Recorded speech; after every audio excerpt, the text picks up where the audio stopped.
Helen, has everybody gone mute? Now I hear nothing. Almost everyone, not everyone. We're trying to leave presenters on. Where's the boss? She's in another talk. Will come soon. Hi, Mike McCormick. Hi, Braden. How are you? I'm good. You look good across the interweb. Thank you. I just got back from the gym, so I'm feeling fit and looking fit. I'm impressed. I think I know what a gym is. I haven't been there in a long time, though.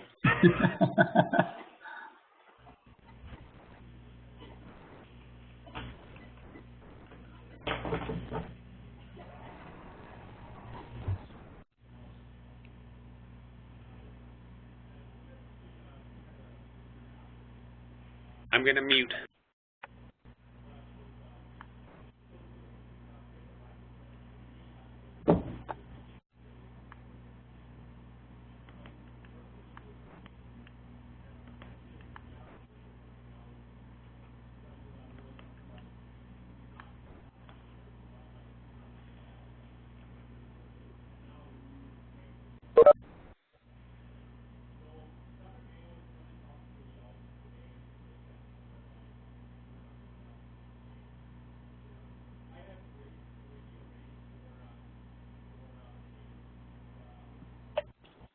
Graham, do you want to direct people to turn their videos on?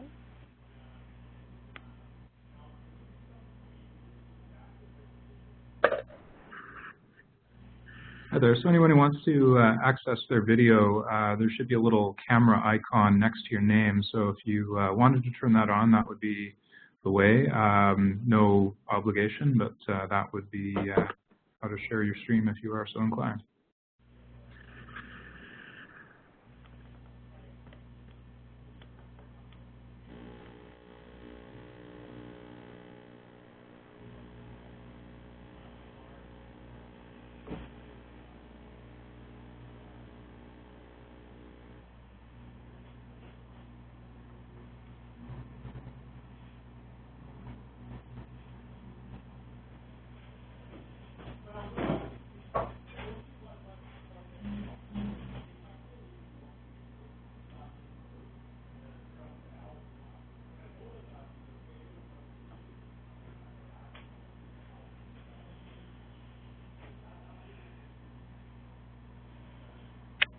You should only share your video if you're fully clothed. I once attended one of these with a guy who was in his robe the whole time.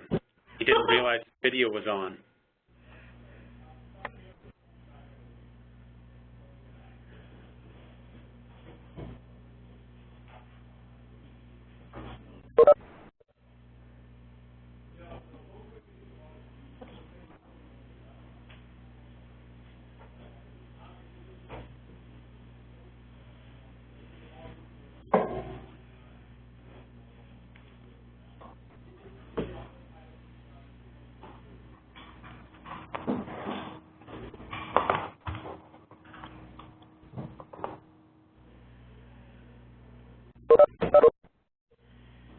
Adeera is on her way.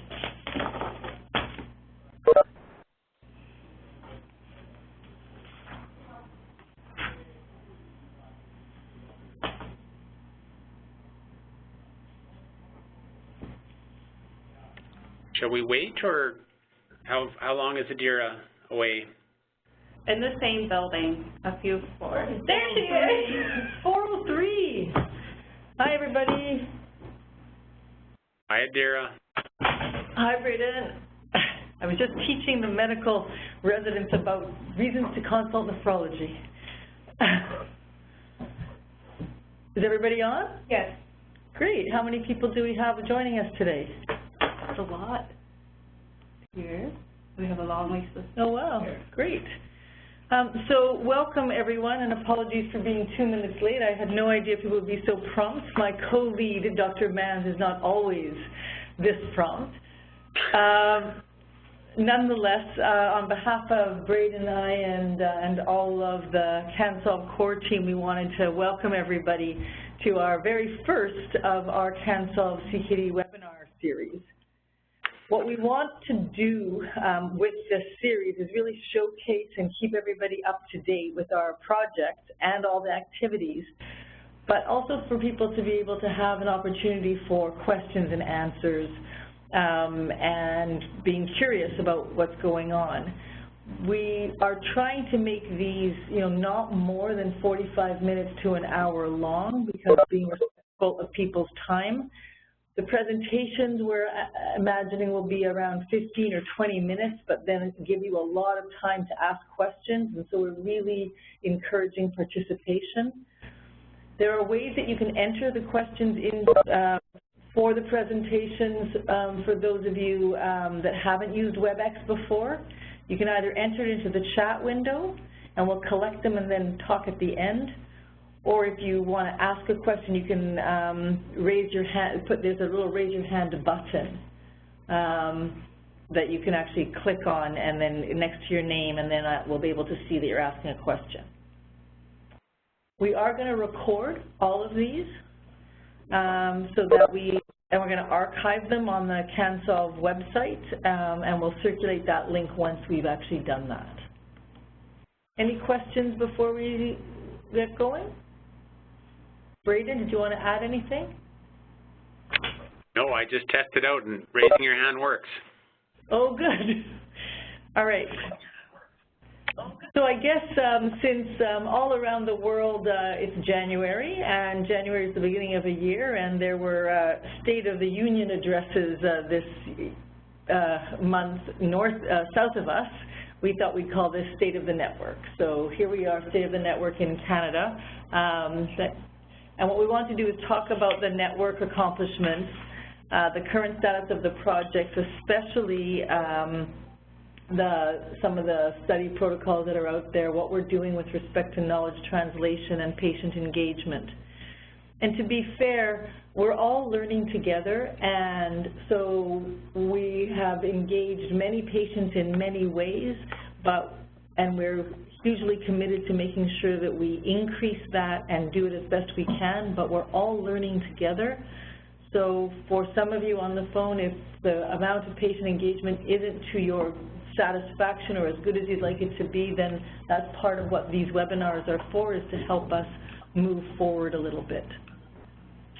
We're going to present some patient engagement survey results that help us understand where we are just from your perspective, and there'll be some updates from the Patient Council and the Indigenous Peoples Engagement and Research Council, and we promise to not use the short forms anymore, because we know that they're hard for people to remember what it all stands for. And then ideally we'll have a Q&A at the end. So, since we actually were told that we were successful in this grant, we've actually have got this nice, robust governance structure. And for those of you that are used to working in organizations, it's really important that people know who's responsible and accountable for all the activities and who's doing what. We've got a Patient Council and the Indigenous Peoples Engagement and Research Council. We've got a number of committees and working groups, and we've got some expert advisory bodies, the Research Operations Committee, and the CanSolve International Research Advisory Committee, CIRAC, which we won't use for too much longer, just to let you know what that is. We've actually formed a series of partnerships with more than 30 organizations, and I can tell you that from all the different people within CanSolve, keeping on conversations with the provincial kidney care agencies, the different universities, the foundations, the research institutes, industry and private donors is almost a job in itself, and we're trying to do that to the best of our abilities. We've also submitted a very detailed work plan to the Canadian Institute of Health Research, our main funder or reviewer for that matter. And again, for those of you that are not aware of the kind of stipulations, it's sort of like having a very detailed architectural plan before you build a house, and there's a lot of things that need to be checked off before you're allowed to start, and so that's part of what we were doing with HR. We've got a nice core operations team to support all the activities, and you're going to meet them in the course of other webinars. And as you know, I hope many of you have visited it, we've launched a website and a number of other materials, both in English and French. Okay, and yeah, no, that's it.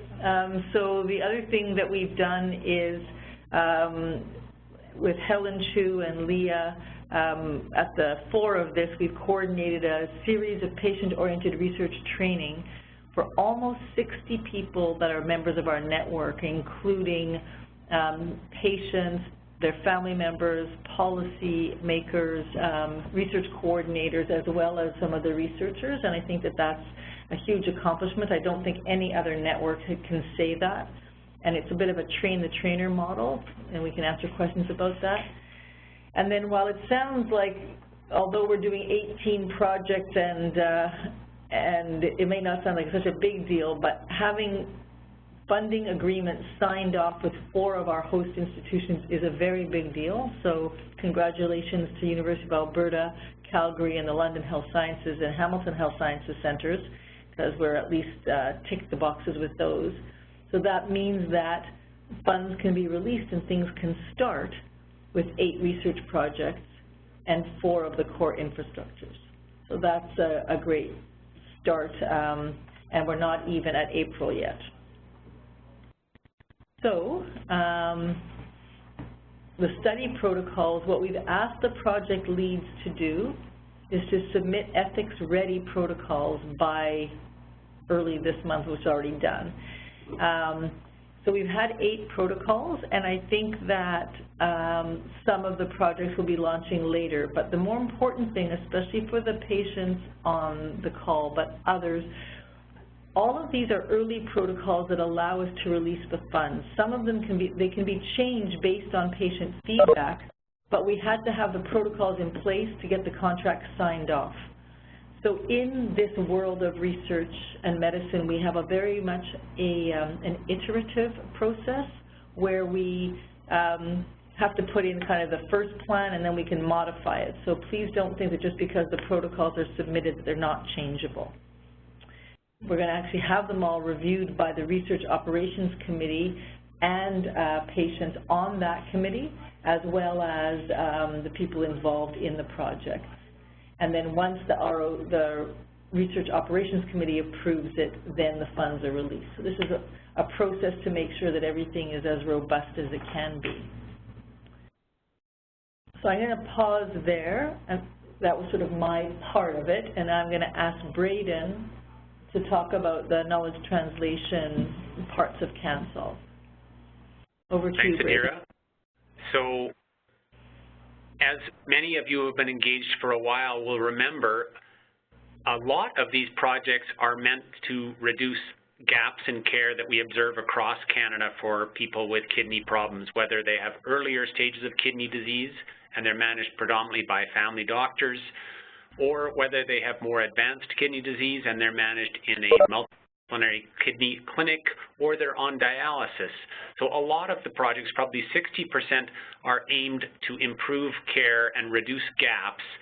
We call that knowledge translation. So overcoming those gaps by understanding the barriers and why not everybody is on the recommended treatment or has the information that they need.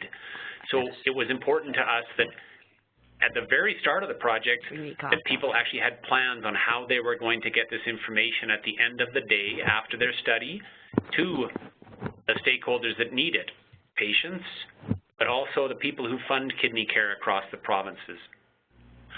So we have a knowledge translation broker, Selena Alou, who's on the webinar, I see, and who some of you may have met at the patient engagement training in Calgary.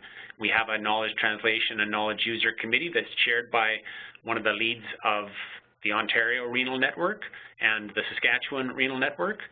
And each of the 18 projects, or I should say about 75% of the projects, have submitted their plan in terms of how they're going to bridge that gap, how they're going to improve care, and how they're going to make certain that the right people get the information afterwards. We're going to be meeting in February, including a couple of patients. Big thanks to Sue Adeera's, that was nice. Sue McKenzie and Mary Bocage, 2 patients who are on that committee.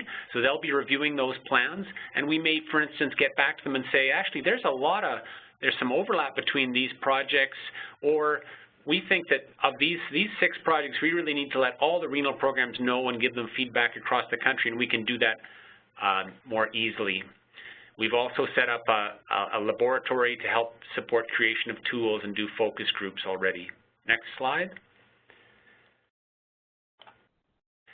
So one of the reasons why we actually wanted to host this first webinar giving you an update is that we had some sense that there was some frustration out there in how quickly this whole process was moving along, and as well that patients, patient partners appropriately, I think, felt like things are happening and we're not involved, and we didn't want to say, well, actually, no, things aren't really happening, but we wanted to understand and get a sense, because patients are meant to be engaged in each of the projects, and we've got a very functional patient council with several work groups underneath it, but really the most important thing is that patients are involved in the projects.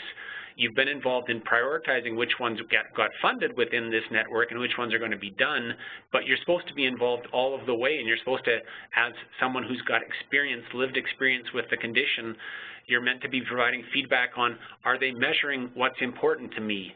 Have I had input into the design? So Kathy, I don't think was able to join us today, but she is involved in an Indigenous screening project, and she actually sort of single-handedly changed the design and the way that that project would be rolled out. So patients are meant to have an opportunity. We don't expect you to be collecting samples, or we don't expect you to know what receptor is important for this particular type of kidney failure, but we do need your input. And there was a sense that some patients they'd expressed an interest in being involved in a project, but they hadn't been contacted yet. So we held what was an extraordinary meeting of the patient council. Adeera and I and Helen and Heather met with them early in January, and we just talked about, have you been engaged? And there was definitely, when we talked in the patient training session, you could be engaged in terms of simply being updated on the project, all the way to collaborating and then to being involved in a true two-way dialogue. And there wasn't a lot of or some of the projects weren't updating patients yet. And so we wanted to just check in with the project leads and check in with patients to get a sense of their involvement to date. So we contacted, you can move on to the next slide, Helen. So this is part of, yes, thank you. This is part of our assessment of patient engagement at each of the projects. Helen is also doing phone calls, setting up phone calls with the project leads to see how patient engagement is going. Do they have recommendations? Are they having challenges? And just getting everybody on the same page and figuring out how this works together. So of the 18 projects, though, we were able to get in touch with 15 of the 18 project leads. We asked them questions like, have you contacted patient partners? Have you got a patient partner co-lead for this project? One of the things that we had asked the project leads to do. Have the patient partners seen the protocol, the study protocol, and have they had a chance to have an impact on that? Have you met with them in the past 3 months? So nearly all of the projects had actually contacted and met with patient partners, but actually when I saw those responses, often what that meant is, or at least for a couple of the projects, they had met with their patient lead, but they actually hadn't contacted other patients because they're still at an early phase and they really haven't kicked off yet. Some didn't really know how to contact them. About half of the projects that we'd contacted actually have a patient lead in place, but the patient leads, and I don't think the project lead knew what that person's role or responsibility should be. Some of the patients had seen the protocol, but I'd say that was a minority. Almost all projects had talked with a patient in the past 3 months, but I must say that since we sent that survey out, there's really been a flurry of activity of project leads contacting patients and starting to really make a concerted effort around engagement. Helen, did you want to talk about the patient survey, the patient side of this survey? Okay, sure. Thanks, Braden. On the patient side of the survey, we heard back from about 50% of the patient council members. So they're still coming in. There are reminders that were sent out, and so if you haven't had a chance to respond yet, so please get back to us. In the interim, while we are waiting for the responses to come in, and we'll continue to work on matching the responses from the patient partners with the responses from the project leads. The interim result is showing us that, like Braden was saying, it seems to raise awareness of what partnering with patients in the research projects really involves. We also learned that the projects are actually at various states of readiness in terms of engaging patient partners in their projects. And then the responses from patient partners appear to be actually matching what the project lead's response has been. However, we do realize that there are some gaps that were also identified. For example, like a project might have changed the scope of the work in the past few months, but the patient partners who have signed up for it may not be aware, and so there might be some gaps in terms of communication. So there might be meetings that were had in Halifax and then no follow-up afterward, because perhaps not all patient partners have been involved since then. Like Braden was saying, some of them may just involve the patient leads who had some of the issues first before engaging a broader group of patients. And there is some variation even within the same group that how people are feeling, how much they're engaged within a single project. And then it's really highlighted sometimes in patient-oriented research, actually any patient engagement activity, that looping back process, like what comes out from my involvement. Also, patients are looking for feedback on their involvement. For example, they might want to know if my involvement actually helps to move something forward or not. And so that communication of expectation and the expected timeline of how frequently these interactions is going to happen is actually very important. So we would encourage the project teams to keep in close touch in however way that may work best for your team as much as you can. And typically, as we can see in the initial responses that we've gathered so far, there are issues that are really specific to the project and the individual partners involved. And it does take certain individuals' conversation to hash out what closing that gap might look like. So, yeah. That's sort of the interim part of it, and then I'll leave a question for reflection or discussion, and feel free to respond in the chat box or later on when we open up the mic. How would you suggest that we address these responses from both the patient leads and the patient partners in order to enhance our patient engagement in specific projects?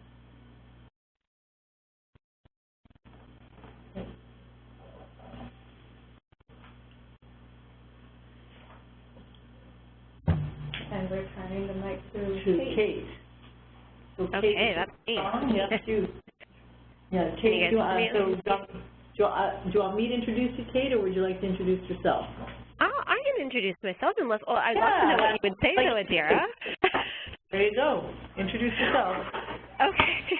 Hi, everybody. I am Kate Chong, or previously, as many of you know me, Kate Hoffman. So I am the same person, just got married. I am here in beautiful Vancouver, British Columbia, and am a patient. Actually, today is 6 years ago today. I was in the hospital finding out I had kidney disease. So it's definitely one of those reminiscing days of I'm glad I'm here where I am now and not in the hospital as I was 6 years ago. I just wanted to take a little bit of time. Many people on here, of course, have heard lots about the Patient Council, or there's many members from the Patient Council on here, which is fantastic to see, so welcome to everybody. And I just, on behalf of the Patient Council, would like to provide some updates, and on behalf of both myself, Kathy Woods, who's not here, and then Michael McCormick, who is on the call today. So, of course, the Patient Council was formed in kind of late 2015. I've had the pleasure of being part of it since the very beginning. When we were forming the Patient Council, of course, we were looking for a large representation of female and male, different locations across the country, and with many lived different experiences of kidney disease for both patients, family members, and kidney donors, of course.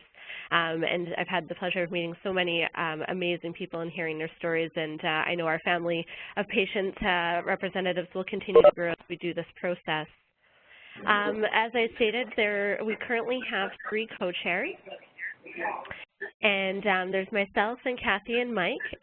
Again, we kind of looked at having that female-male representation, lived experience with CKD. All 3 of us are very different in our journeys that we've had with kidney disease so far. Of course, have an Indigenous representation and non-Indigenous. And the reason why we have 3 of us is, as we all know, and this is the same with Patient Council members, our health can vary from year to year. And so each of us kind of are taking certain roles and time to take that lead role so that if some of us have other things that come up in life or our health, we can kind of pass on that leading co-chair. So it's been, I think, so far a very great experience. Currently have about 26 members that are quite active, and again, like I stated, you know, with health, sometimes those circumstances change, but we're always happy to have those that are able and willing to be with us, and we know that we will continue to work with them going forward. Along with, under the Patient Council, we have 3 working groups right now, and those include the curriculum and training, and Nicholas Fernandez from Montreal very nicely leads that. And if you're not familiar with what that is, it provides the insight and feedback from the patient perspective to the creation and development of curriculum and training modules for various types of partners interested in participating in patient-oriented research. So that's a really important thing as we move forward. And of course, even last week we had not specifically our training, but training about patient-oriented research. And I'm very excited to see where the Council of Patient-Oriented Research is to go here. Our other group, of course, is the Knowledge Translation Communication Outreach. Sue McKenzie and Mary Volquez both kind of lead that up as a team. And of course, this is very important, along with Graham, of course, to get the communication of what we're doing out into the world and making sure our communication strategies are working and the information is getting out. And then right now our last group is our research projects and study recruitment, and Leah Getchell is heading that one up. And we work to ensure that our patient engagement is functioning within the research projects. And that's something that I'll talk about in a moment of how important that is. And then underneath as well, as part of the working group, we have our Executive Patient Council. And this is made up of the patient leads, our co-leads, and the working group and the co-chairs of the Patient Council. And this is really to kind of, from each of those groups, report back to executive so that we can then send out things from there. Can I switch to the next slide there? Oh, sorry, no, go back one. Thank you so much. So the next one is supporting the research projects. As you know, Adeera and Adeera have spoken to, this is a very important piece that is connected with the CanSolve initiative. And now that we have kind of our foundation laid out, we are really, as a patient council, going to be focusing on the support of the research projects, as some are, as stated, are kind of going along the way, and some are just being launched as we are right now. So recruitment of patient partners, of course, will continue to be a very important part of the core operation to build that recruitment system. And so we're working on that to continue to match the project needs and the patient's needs to make sure everybody is connected. Braden mentioned around the patient engagement check-in calls, so I won't go into that too much further, but Helen, along with a patient council member, are co-facilitating check-in calls with those project leads and patient partners for each research project, really identifying, what's working well, sharing best practices, and then identifying any challenges, and so that we can learn and move forward from that and make the most success of it. I know having patients being engaged with each of these projects is still new, both to patients as well as researchers. So we hope, we want to be able to help this be a better experience for everyone. And I feel like some patients feel like they might have not been engaged, but we want to make sure that this encourage the ongoing communication between those project leads and the patient partners, really to determine everyone's roles, the expectations, what type of feedback will they look for, and what is the general timeline for those projects. And then I feel like the patients will start to feel like they're being included and involved in those projects, and building that better partnership is a huge thing so that we have a better success on these projects. Braden also mentioned around the patient leads, serving as an important liaison, and we think that will be very important moving forward with the research projects and the patient council, so we have that direct communication. And one of the things as well is looking at a co-lead with each project, just in case, again, if the main lead is not available, then we can have a co-lead report back to the patient council and keep everybody in the loop. Of course, we welcome all project teams to get in touch either with myself, Kathy, or Mike, or of course Helen if there's any requests for patient council support. And last but not least, I'll ask for the last slide there for me. Perfect. So goal setting, some key immediate actions that we'll be pursuing or tackling in the next short while is goal setting for year 2. With the structure in place, relationships established, and some training completed, I want you guys to kind of think, I won't ask for any responses right now, but just to think, what are 2 or 3 clear goals that we should pursue as a patient council this upcoming year? So just to think on that for a few moments. As stated, there's the participant questionnaire, if more or less asking about patient partners' impression of involving in the CANSOLVE CKD network overall. And the plan is to distribute this survey out earlier this year in March, so we can review and discuss the results when we meet in person in May for the patient council group. Patient partner recruitment and orientation. As mentioned, this is something that we're working on, and we'll continue to co-develop the systems and orientation materials with the core operation team. And last but not least, the capture of the patient partner's roles and responsibilities. Helen and I had a great meeting the other day, and while the questionnaire gives us a high-level overview of how to engage patient partners, we really feel that we can benefit from learning what is actually happening, the context of the patient engagement in the research projects and other activities and networks. And things are constantly changing, and we're kind of writing this as we go forward. And this is really a new approach of doing healthcare research together. So we'd really encourage both researchers as well as the patient partners to jot down the roles that the patient partners are playing over time. And not only would it be a good way of tracking how patient engagement is evolving, but it also is a good reflective exercise that helps individual patient partners to learn how they are growing as a partner within health research. So in conclusion, just we look forward to having everyone involved as we move forward, and as always, we are always here to chat if we have any questions or concerns from both researchers or patient council so that we can move forward and make this a really successful process. Thank you. Great, thanks. And I'm not sure that everyone has met Mary Volquez before, so Mary, did you want to tell people a little bit about yourself and give us a little update in terms of the Indigenous Peoples Engagement and Research Council? So over to you. You have to unmute yourself, I think, if you're muted.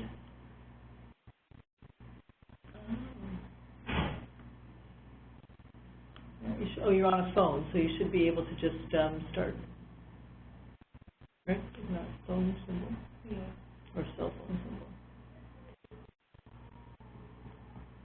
Mary, are you on mute?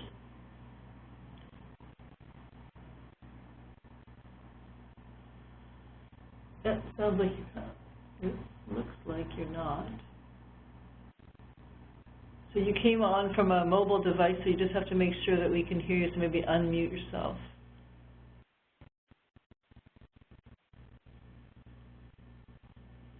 Can you hear me now? Yeah, perfect. Beautiful. Okay, good. I don't know what happened. That's okay. Magic. I love magic. Yeah, go ahead. Okay, my name is Mary Volquez, and I am a kidney transplant recipient. I'm just under 2 years. It'll be 2 years in March.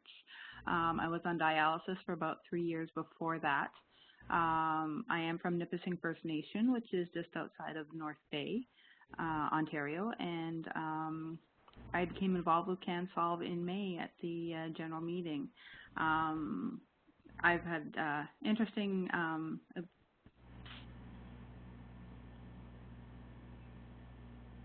We lost you, Mary.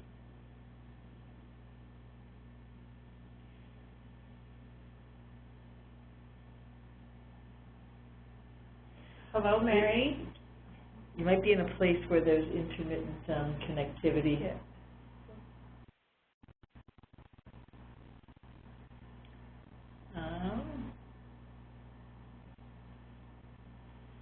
So it looks like you're not muted, but you might just be out of range or something.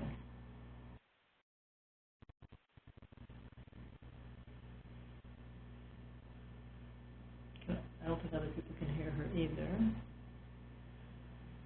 No.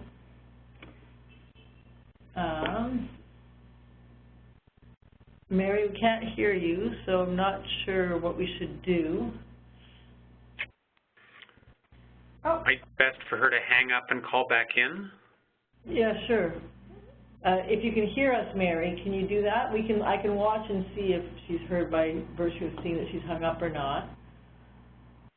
And for those of you on the phone or on the computer listening, I think that one of the challenges of living in a country this big is that there's differential uptake of mobile devices and connectivity depending on the time and space, and so we'll try and work on how best to mitigate that. But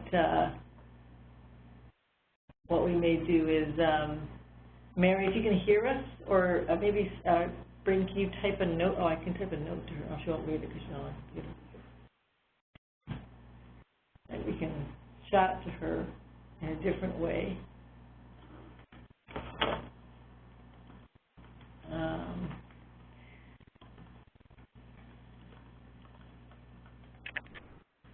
Hi, are you on, Mary?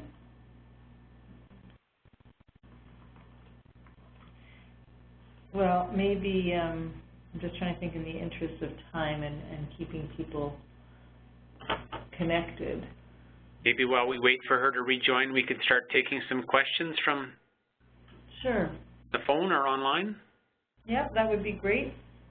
I also want to be respectful of people's time. On the West Coast, it's 4:35, 4:37, and in Alberta. But then when we get to the East Coast, it would be 7:30 and 8 o'clock. So we want to make sure that we finished on time. But if Mary's not on, do you want other people have questions or thoughts? We can watch and see if the hand goes up, or if you want to ask it.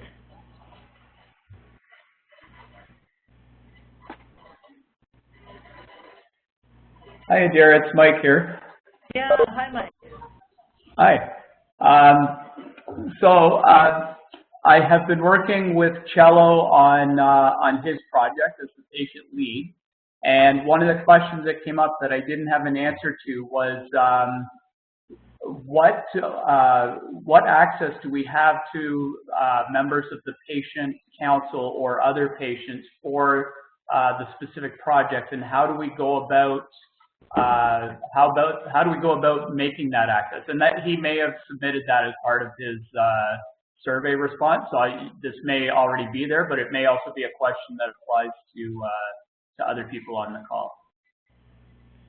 Yeah, I guess it's something that we've been working on because, as you can imagine, there's different groups of patients in different places, and I think that what we're trying to do is use people that are local for local projects.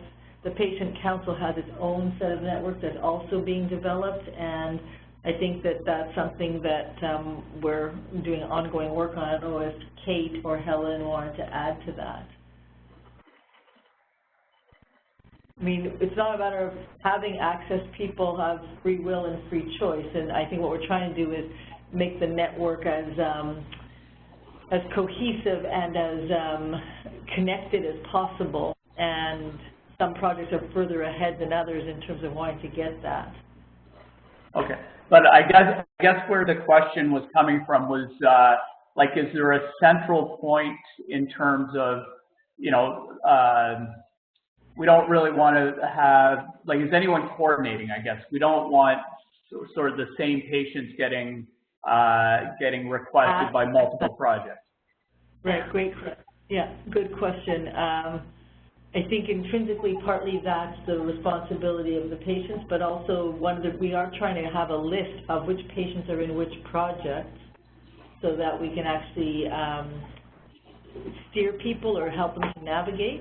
Yeah, and partially that's how the survey is serving that function, to verify like which projects that the patients are still signing up for, and if there's any case of things are not matching up, then we can connect the people as best as we can. But your question was around like ongoing recruitment. Well, just like we don't want the same person asked 5 times. How do we? It's a coordinated thing. Yeah, just like for some context. So with Cello's project, they're trying to do like an in-person patient information gathering symposium, I guess, for lack of a better word, in a number of different cities. So they were looking possibly to get patients that are already part of the Can't Solve network in each of those cities involved.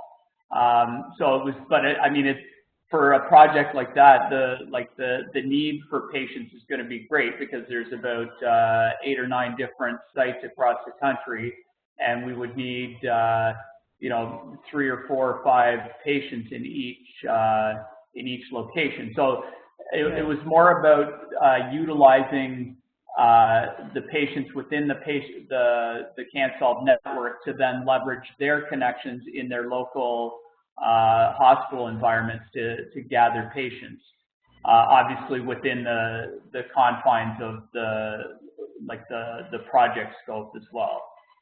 Yeah, so that's one way to go about it, and having existing patient council members to help with the recruitment of. I think what you're referring to with the symposium participation is more about the study participant, which is quite different from being a partners in the research team. Yeah, that's exactly right. Yeah, and so that's one way of doing it. Another way, like if we have specific information around like what type of patients or what kind of lived experience and sort of what lived experience that this project is looking for, we can also share that information on our website and social media. That's another way. And also relying on the local networks, like you said, through either the patient and sometimes the healthcare professionals. The social worker might know someone, a dietitian might know someone, and if there could be printed materials at the clinic and unit, that might be another way to do so. Okay. Yeah, I mean, this project is specifically hemodialysis patients. I mean, it is. I mean, one of the ways we looked at was just reaching out directly to each of the dialysis units. But we were just also wondering if there was a way to leverage the patients, like if there was a collaborated list of patient experience of the patient council members, so that we could use that as a starting point as well. We're just looking at different methods of populating the subjects for this project. Right. No, I think that's a great question, and I think as we've said in other times, we're learning as we go, and I think there's going to be different ways to coordinate and navigate this depending on whether it's a patient for a project or a patient as a partner. And we'll work that out sort of offline, maybe with the groups and the specific projects. I'm just conscious, I don't think we've heard from Mary. Are you back on now? Yeah, I am back on. Excellent. On the phone. Excellent, thank you. Over to you. Thanks for that interlude question, and now we're back over to IPERC. Sorry about that, technical difficulties. Do you want me to start over again, or? Well, I mean, yeah, I think that we lost you at after your introduction. Oh, okay. So yeah, like I said, Kathy Woods wasn't able to be here today, so she asked me to fill in and give the report as to what IPERC's been up to. Kathy and Dr. Evan Adams are the co-chairs of IPERC, and as co-chair of IPERC, she's represented the council on the steering committee and the executive council, attending by telephone conference to all the meetings, and as a part of this, holding the projects to task on patient engagement. The work of IPERC has continued through the process since our May 2016 meeting with the assistance of the CanSolve administration team. While in Ottawa this past October, she attended the SPORE Summit the week of October 22nd and CIHR's Ethics Working Group on October 25th. Both were great opportunities to network and meet with like-minded folks on how we can both move CanSolve and IPERC forward. She met with other SPORE network members in Winnipeg, discussing how we can work together in regional networks to establish some guidelines for cultural safety. And the conversation included the development of curriculum that reflects Indigenous involvement and experience. The IPERC telephone conference on December 13th, 2016 gathered us together to move forward on some work plans for development and provide a voice for Indigenous perspective and experience. And if you could change the slide for me, please. While present for the CanSolve training on January 16th and 17th in Calgary, she had an opportunity to meet with members of the IPERC Council that were present, and also with the representative of Project Research Lead on Indigenous projects to discuss logistics, planning, and training needs. An upcoming meeting will be held in the near future in regards to the Indigenous projects.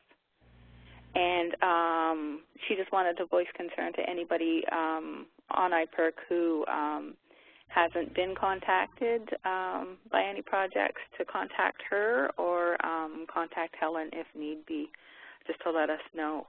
And if anybody was interested in being on the curriculum development group or the development of the IPERC strategy manual, just to let her know as well.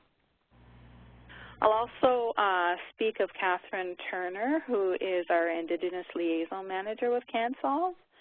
She joined us in 2016, and the Subcommittee on Indigenous Curriculum and Training met on Wednesday, September 7th.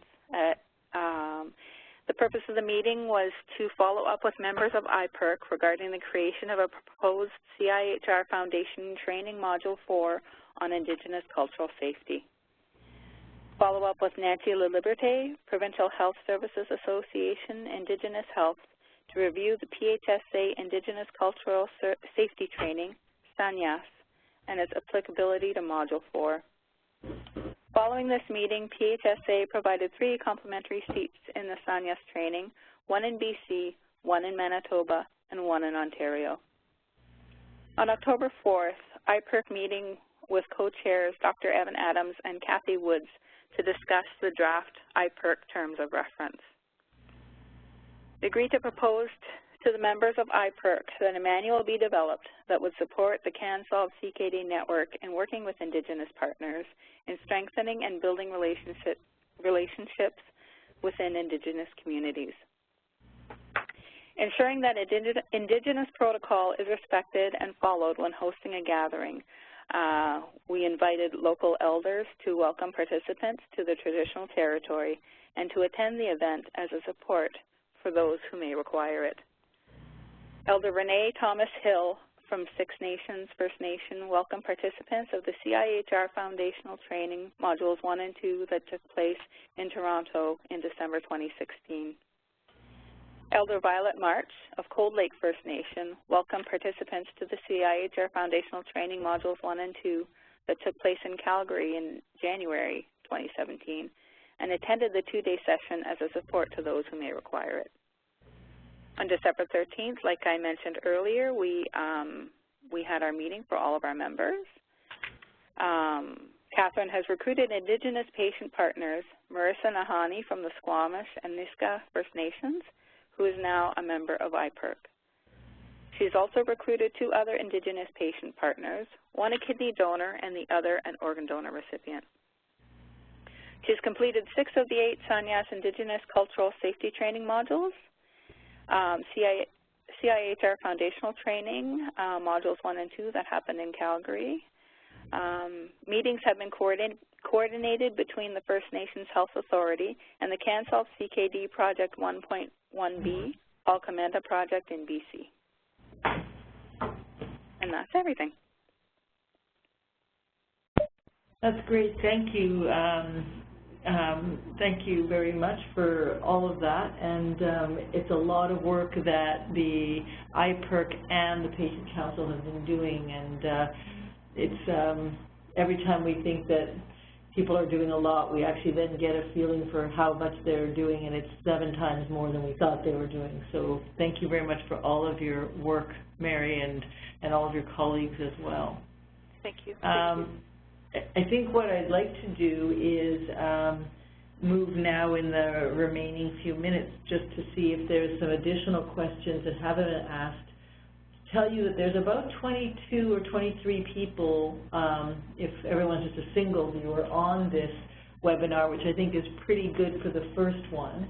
And we're looking forward to, increasing the number of people who are either on them in person or then access them afterwards, because I think they're good venues for updating. And as we go forward, there'll be a lot more meat, so to speak, in terms of the specific project, but this was a really important first one, so I thank you to all the people that presented, Kate and Mary in particular, and Braden and I, and then for Graham for helping us to prepare all the things in the background so that it was all very understandable for all of us.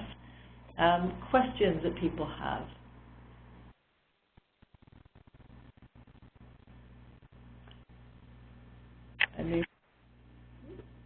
Can I ask if people found this useful?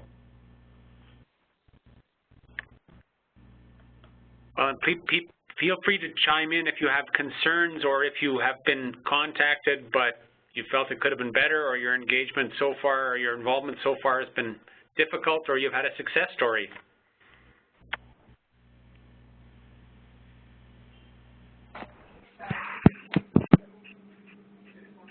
Hello, guys. I can't remember how to put up my hand. That's okay. Hi, Barry. It's actually Ken Litchfield. Oh, sorry. Ken, hi. Hi, Ken. No problem. Looks like you're on dialysis. I sure am. I just wanted to go back to the Carol's along with me right over here, and just wanted to more or less make a statement of importance. Of course, I'm working on a project very close to my heart, obviously, the Living Donor Program, and the importance of having a secondary lead on the project is critical. I've been in the hospital for 40 days, and unfortunately, just due to circumstances related, and it's led to a lag in some of the activities that are on my project. So I really think that's something we need to expedite as a group. Yeah, great. Thanks for commenting. I think that's right, and it's been recognized by everyone that we need 2, if not 3 people, but certainly 2. Thanks, Ken, and get well soon. Yeah. And sorry, I didn't have the picture up, otherwise I would have known who you were. I was scanning the other things. Hi. I just wanted to say thank you for the opportunity. it's been quite exciting for me. My main goal is early prevention, and to be involved with the early detection team in BC is just phenomenal, and I'm really grateful for the opportunity, and I'm still catching up and learning all the amazing details, but Calgary was really, really great, and I felt like it was a success, and I look forward to meeting everyone again in Montreal for the second part. Thank you. Great. Great. Well, I encourage you, I mean, I know it's not as easy for everyone to answer, and again, as I said, I'm respectful of the fact that it's 8 o'clock at night, and it's 9 o'clock for Barbara Legay in Halifax, and it's just getting late for some people. But, you know, thank you for those comments, Marissa. And what I'm hoping, or what we are hoping, is that your questions continue after the webinar. Feel free to please contact us through any means, be it email or the website or anything. All the various things are now up on the screen, so you can see them, the various websites, as well as Facebook and our Twitter account. Our next webinar is on February the 8th. If you go back a slide, Graham, and it's defining CKD risk in youth and diabetes, and it's the ADIT and the eye care studies. And again, we're going to be presenting this by the co-leads of these two projects, Allison Dart and Jim Scully, and I think that it will be really interesting to see this venue using the webinar, having the project specifically with a patient co-presenter, so that will be really clear what they're getting out of participating in the design and execution. So I think it'll be very exciting, and I look forward to that one as well. So Braden, did you want to say anything else in conclusion? No, except if you are having difficulty having your voice heard, because that is what is meant to happen, or if you want to share challenges or a particular success, please feel free to email Adeera and I, as well as Helen, because this is new for all of the project leads and maybe a bit intimidating for you, but Adeera and I have no issues emailing the project leads and calling them, because this is called patient-oriented research. We were successful in getting a significant size grant, and the project leads are motivated. It's new for all of us. So Adeera's and my job is to intervene and to make sure that your voice is heard and that you have impact. Yeah. Yeah. I was wondering, just on that topic, I was at the first training module in Toronto, and I was just curious how the training module in Calgary went. I don't know if Leah's still on the call, if she would be able to give an update, just to hear if things progress, like if we're learning as we're going.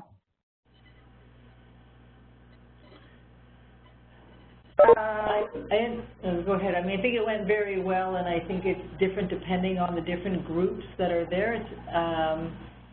But it is iterative, as you mentioned, Mike. It's not one size and one way each time. Yeah, so again, it was a great one, and this is Helen. I was there with right, Leah. You were there too, Helen. Sorry, I forgot you were there as well. With Leah. I'm here, though. Feel free to speak up. Is that you, Leah? Yeah, it's Leah. So I would say that it went also really well, and Helen and I did, I guess the advantage of having it done once before, that we did do a little bit more, make more effort in incorporating some CANSOLV specific examples, but still a lot of the feedback that we received was that people just want more examples and more how-to. So that certainly was a theme between the two trainings, and now I think we have a lot of really good feedback to bring back to the training and curriculum committee to really develop some specific how-to for projects. And is there any thought of doing any more sessions? So we're going to be at this point. Yeah. So our plan is to deliver Module 3 of that curriculum to the entire CanSolve group in May in a condensed version. It's a full-day module that we have the wonderful pleasure of condensing it into 4 hours, but we really wanted to capitalize on everyone being together, and I think it's going to be actually a really great opportunity for the project leads and patients to work through some of that nitty-gritty. Module 3 is about building teams and consolidating relationships. So we talk about group formation, we talk about shared decision-making, different kinds of ways people can make decisions together as a group. So I think it'll be a really valuable module for everybody. Yeah, no, we're all going to do one together when we're in Halifax. Yeah. Montreal. But just a little add-on to that, thanks, Leah, for that update. If anyone else wanted to have training, there are training happening in each of the provinces. So if we are posting some of these on our newsletter, but if you have trouble finding something that's happening locally, get in touch with us and we'll connect you with the local groups where you can get exactly the same training. It's the same curriculum that's being rolled out across the country. So we want to make sure that you'll be able to access them where it is closer to you. Yeah. Okay, and then I'll just reiterate what Braden said, that we really need your feedback, and we appreciate that either this, like webinar or something, isn't always the best way for people to communicate some issues, so please feel free to send us emails specifically about questions or concerns, and also successes, right? Things that you think are working really well. And again, those are all the email addresses where we can see things. And to be true to our wishes to keep things on time, we started a few minutes late. We're ending a few minutes late, but again, thank you all for your participation, and look forward to continued participation February 8th, and then we'll have ongoing updates, and then we'll see you all in May. So that's fantastic. Thank you. Thank you. Thank you. Thank you. Bye. Thank you.